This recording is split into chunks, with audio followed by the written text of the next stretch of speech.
J.V. Stalin. The peasantry as an ally of the working class. Reply to Comrades P.F. Boltnev, V. Efremov and V. Ivlev.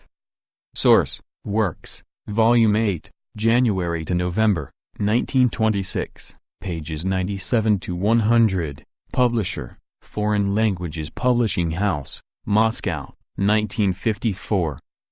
I apologize for not having been able to reply to you sooner. I did not say anywhere in my speech, see footnote 1, that the working class needs the peasantry as an ally only at the present time. I did not say in that speech that after the victory of the revolution in one of the European countries the alliance of the working class and the peasantry would be superfluous in Russia. It seems to me that you have not read my speech at the Moscow conference very carefully. What is stated there is only that the peasantry is the only ally that can be of direct assistance to our revolution at this very moment. Does it follow from this that after a victorious revolution in Europe the peasantry may become superfluous for the working class of our country? Of course not. You ask, what will happen when the world revolution takes place, when the fourth ally, the peasantry, is no longer needed? How will it be looked upon then? In the first place, to say that after the world revolution the peasantry will no longer be needed is untrue. It is untrue, because after the world revolution our economic constructive work should proceed with giant strides, and socialism cannot be built without the peasantry, any more than the peasantry can extricate itself from its poverty without the proletariat. Consequently, far from weakening after a victorious revolution in the West, the alliance of the workers and peasants should grow stronger. Secondly, after the world revolution, when our constructive work is intensified 100-fold, the trend will be for the workers and peasants to disappear as two entirely different economic groups, to be converted into working people of the land and of the factories, that is, to become equal in economic status. And what does that mean?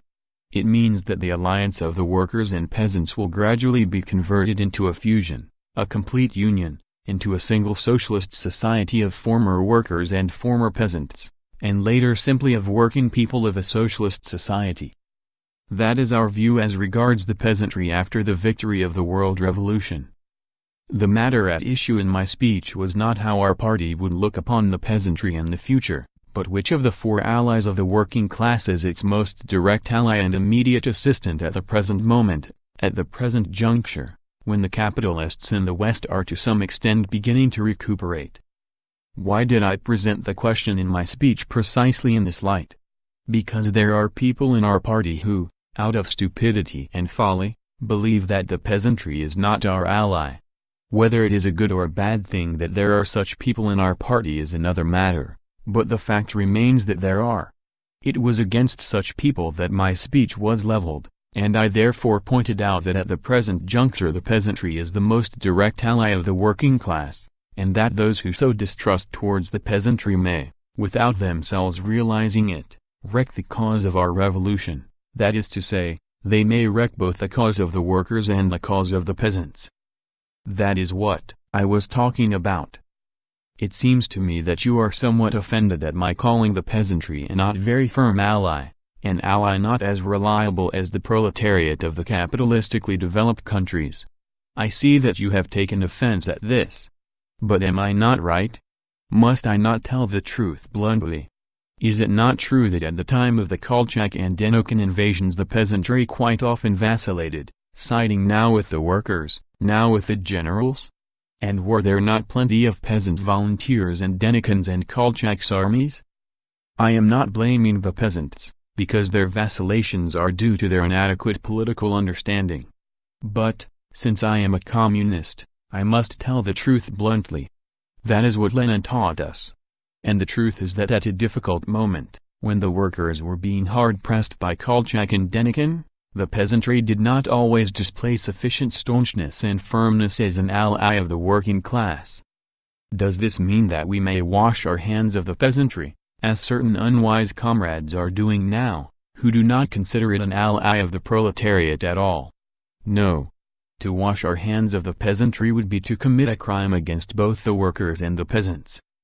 We shall do everything in our power to raise the political understanding of the peasants, to enlighten them, to bring them closer to the working class, the leader of our revolution, and we shall see to it that the peasantry becomes the ever firmer and ever more reliable ally of the proletariat in our country. And when the revolution breaks out in the West, the peasantry will become thoroughly firm and one of the most loyal allies of the working class in our country. That is how the attitude of the Communists towards the peasantry as an ally of the working class should be understood. With comradely greetings. J. Stalin. February 9, 1926. Notes. 1. See resolutions and decisions of the CPSU Congresses, Conferences and Central Committee Plenums, Part 2, 1953, pages 73-82. End of. The Peasantry as an Ally of the Working Class, by J. V. Stalin.